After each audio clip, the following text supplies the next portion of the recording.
It's the Abby Show. Doo-doo-doo-doo.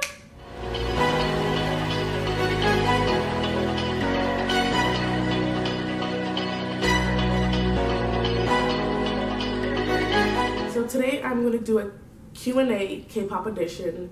Something I wanted to do so people who watch my videos can have more of an idea of why I like K-pop, who are my favorite groups, what songs I'm into right now, and just questions you just asked me.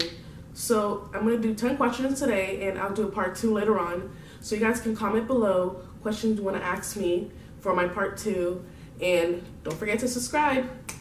So let's start. The first question is from Oh Seung Clear, and she asked me how did I discover K-pop. And it was a random day a few years ago, and I was on YouTube, and I love Fine Brothers, which is YouTubers who make other people react to certain things. And at that time, they're reacting to K-pop. YouTube react to K-pop. And they showed Big Bang, Fantastic Baby, I Got a Boy by Girls' Generation, and Lucifer by SHINee.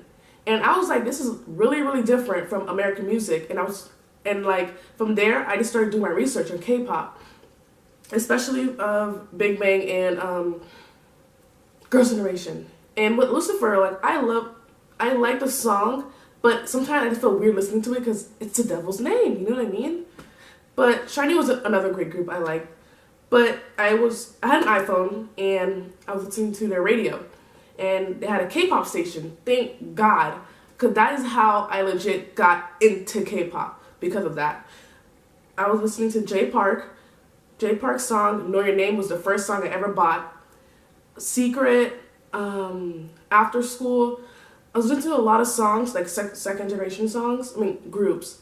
And now lately I haven't done that much because it's really hard to find underrated groups like that because the radio was just like a variety.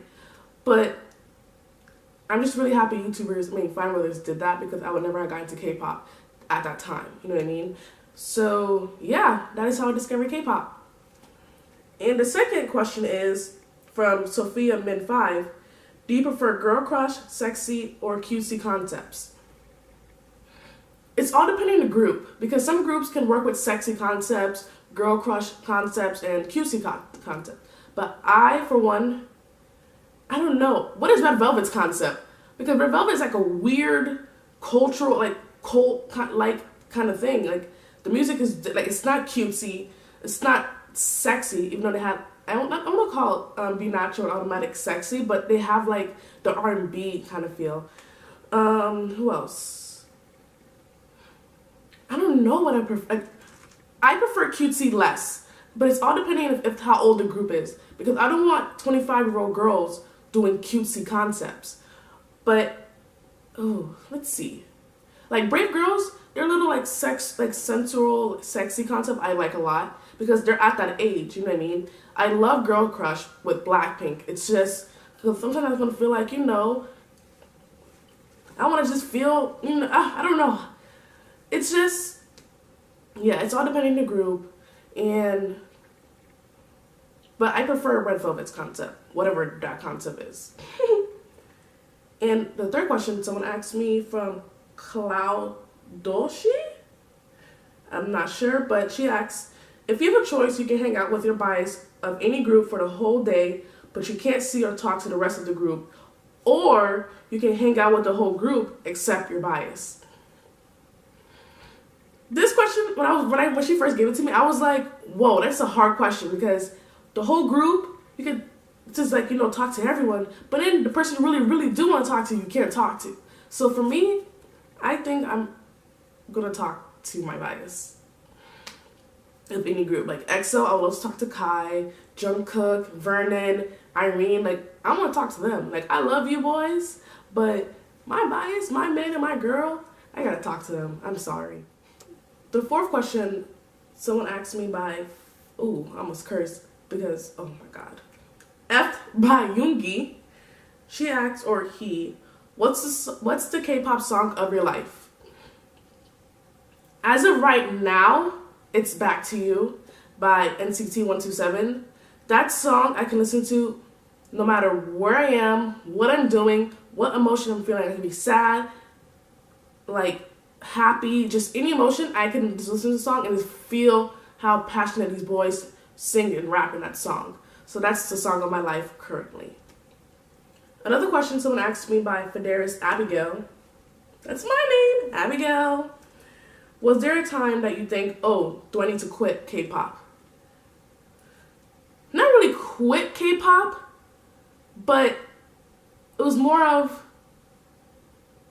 the fans are like making it not as best as it can be, if that makes sense.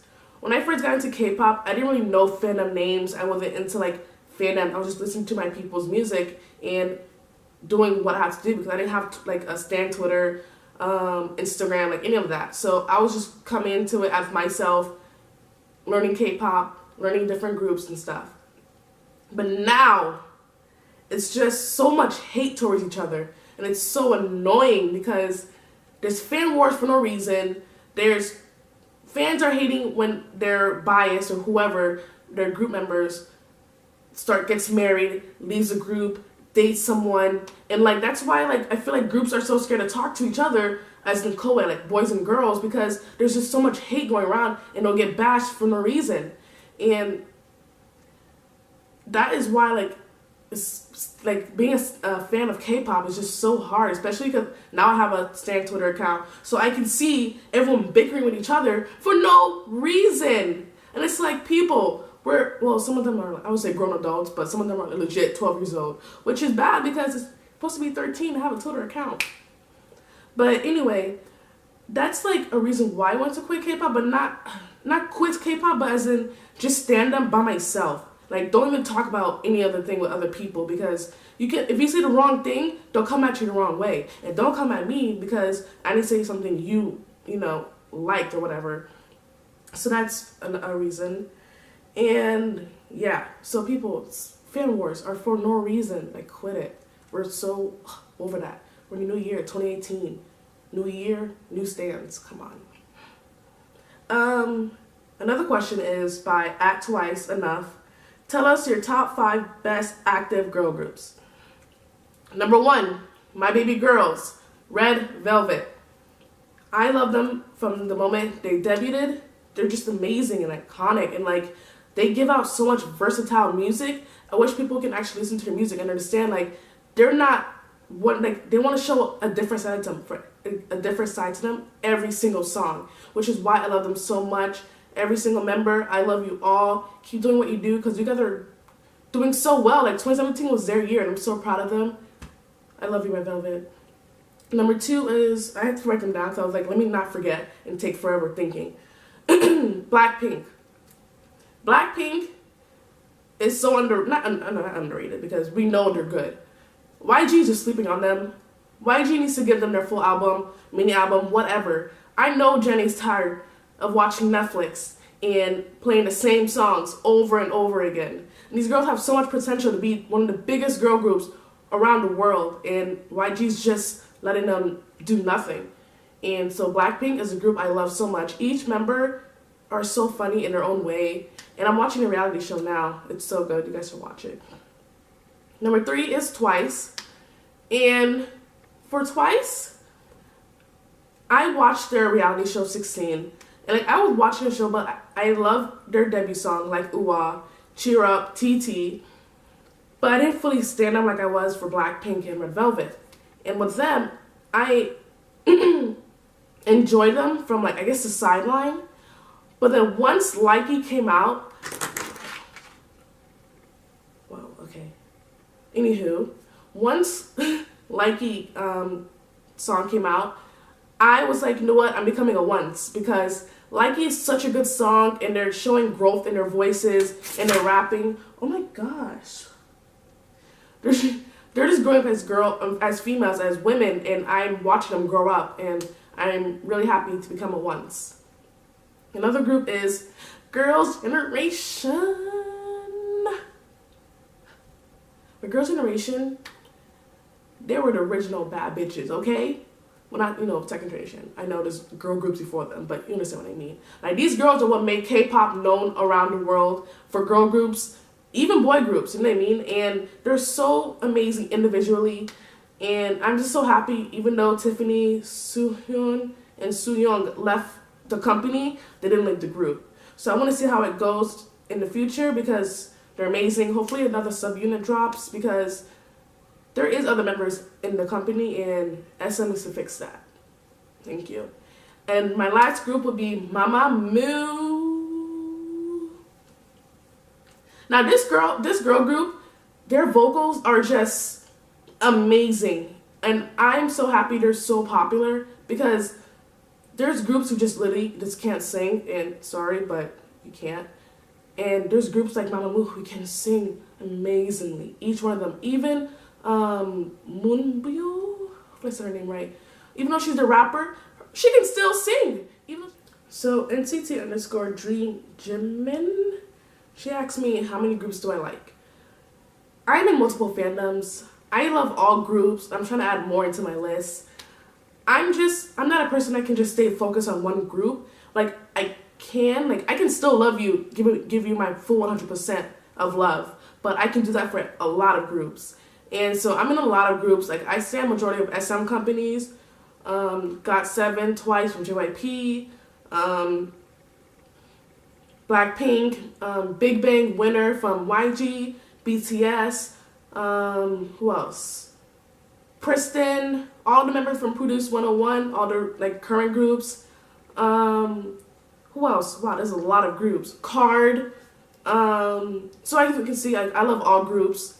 And they're all doing amazing. So fighting. Oh, and NCT Dream also asks, do you have a lot of friends who love K-pop? When I first got into college, none of my friends liked K-pop. They hated me for liking K-pop. They thought I was weird. But as in my senior year right now, a lot of my friends like K-pop. I legit transitioned my whole family. A lot of my friends, once they listen to that one song of K-pop, they just fell in love. And I'm just like, yo, my job is done. Like, what is there else to do? I just transitioned all my friends to loving K-pop. Like, K-pop, the whole genre should start paying me, or whoever, because y'all getting money because I just help y'all get fans. Another person asked me from 4-Eyed CE, what is your all-time 3 to 5 K-pop albums? And I would say, right now, Perfect Velvet, Wings, I forgot. Oh, Teenage. That's what I said. I was like 16. Teenage. Who else? Whose album did I listen to? Card. Their newest album, You and Me. I think it's called. Yeah, You and Me.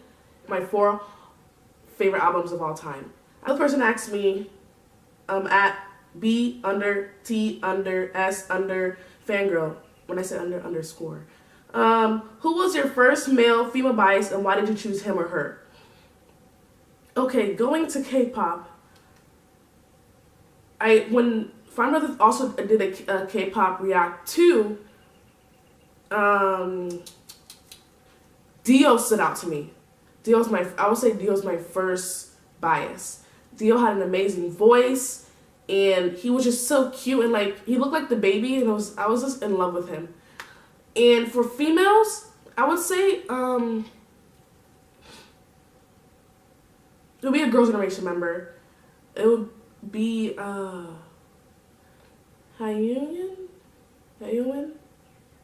God, I'm forgetting. I'm really bad at pronouncing names. I'm sorry, but the dancing queen of Girls' Generation, Hyun. But you know what I'm talking about. And her personality was just so fun and bubbly. She just wanted to dance and just. I was watching their reality shows and she stood out to me the most. Like, she did not care. She was just like, yo, what's good? I appreciated her because she was just a genuine person and she stood out to me the most at first. But currently, Dio isn't still my bias because I transitioned to Kai. Kai was just, I just love Kai right now. And this Kai is just like, ugh. And then my ultimate bias right now for females would be Irene. Irene's just so beautiful and I just love her so much. And so then, yeah. Is that my last question? Oh, snap. I'm done. So yeah, you guys, that was my part 1 of my Q&A of K-Pop Edition. And I really hope you guys like my answers to questions. Comment below, as I said before, what questions you would like for me to answer in my part 2.